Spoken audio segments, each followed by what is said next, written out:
Processed half silk sari মানে একেবারে আরামের চূড়ান্ত পর্যায়ে।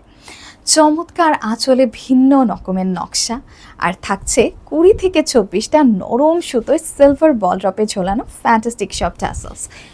এবং শাড়িটার ওপরের অংশে যেমনি একটা চিকন পাড় রয়েছে, নিচের অংশের পাড়টা কিন্তু বেশ খানিকটা চওড়া।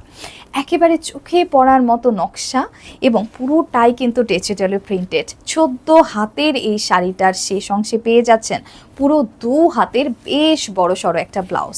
তাই এটা কিন্তু প্লাস সাইজ কিংবা ওভার সাইজ যারা আছেন তাদের জন্য বলতে পারেন একটা সারপ্রাইজ গিফট হতে পারে, কারণ আপনারা নিজের মাপ অনুযায়ী স্বচ্ছন্দে এত সুন্দর প্রিন্টেড একটা ব্লাউজ রেডি করতে পারবেন কোনো রকম হ্যাসেল ছাড়াই। এবং লম্বা হাতা হয়ে যাবে, স্পেশালি যত খুশি লম্বা হাতা করতে পারবেন, স্পেশালি যারা হিজাব পরেন। তো এত সুন্দর শাড়িটা এত কম দামে আপনাদের জন্য নিয়ে এসেছি যে শুনলেই মাথাটা নষ্ট হয়ে যাবে। তো মাথাটা আমি শেষ অংশে গিয়ে নষ্ট করি। পেয়ে যাচ্ছেন মাত্র মাত্র মাত্র 2550 টাকায় এই চমৎকার শাড়িটা। সকলকে অসংখ্য ধন্যবাদ অহনা টেক্সটাইলের সাথেই থাকবার জন্য।